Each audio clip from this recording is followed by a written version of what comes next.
Ti'n iawn? Ia, sŵt fi. Dwi o diolch ti. Os ych chi'n sefyll yn fan yma rhywle agos at y si. Si eisiau tynnu fo fyny.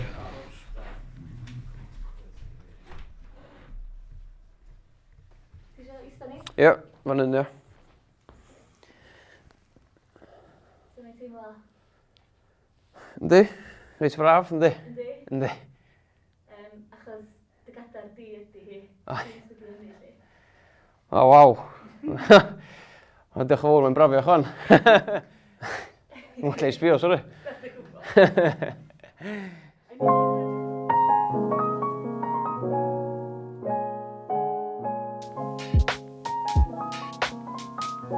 Pump ydw i, sef Carwyn Ecli o Ben y Groes, Dyffryn Nantlla, a fi ydi Enillydd y Cadair, Eisteddfod yr Urdd leni.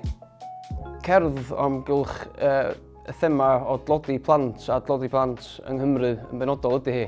Felly, y rheswm na 5 ydy'r ffug enw ydy bod na 5 olygfa wahanol o fewn y gerdd sy'n edrych ar wahanol agweddau o dlodi plant ac lle dyn ni arni yng Nghymru ar un o bryd.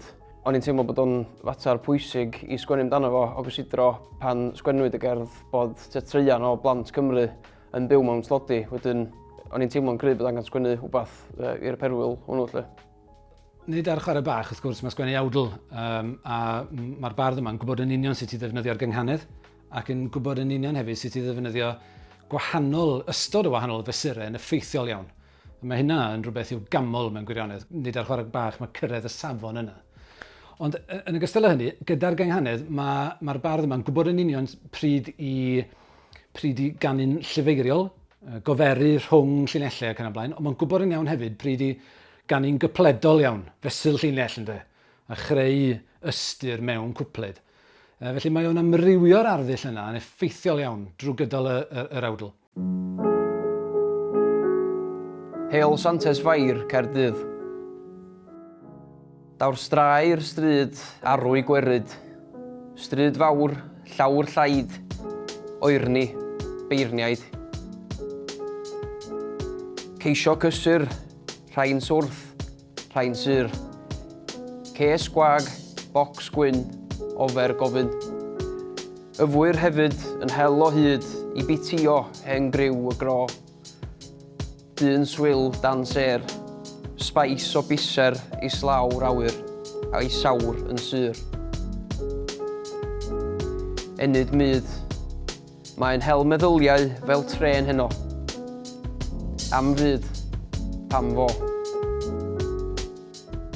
Dwi'n gobeithio fydd y bardd yma mynd o nerth i nerth ac yn defnyddio y gallu yma sydd ganddo fo neu hi wrth gystadlu eto, ond hefyd drwy gyhoeddi. Dwi'n gobeithio fydd y bardd yma mynd ati i gyhoeddi mewn cylchgronau, ond hefyd i gyhoeddi naill ai ar y we neu gyda cyfrol o farddoniaeth. Dwi'n meddwl bod hwnna'n rhywbeth i anelu ato rwan. Dwi'n meddwl o gystadlu teirgwaith o'r blaen, pan ydych chi'n sgwennu cerdd, ydych chi'n gwybod bod gennych chi rhywbeth golew, ond a diwedd y dydd mewn rhywbeth fel cystadleuaeth yr Urdd, mae'n dod lawr i chwaith beirniad hefyd, a dwi wedi bod ar yr ochr anffodus hwnna, teirgwaith, dwi'n meddwl. Mae'n braf gallu cyrraedd y safon o'r diwedd mewn ffordd.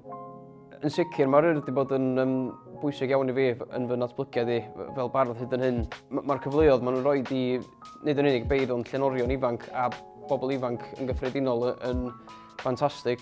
A dwi'n gwybod bod wedi bod yn anodd ar yr Urdd dros y pandemig ac yn y blaen, ond dwi'n coelio mae'r Urdd yn un o'r myndiadau pwysicas gen Gymru.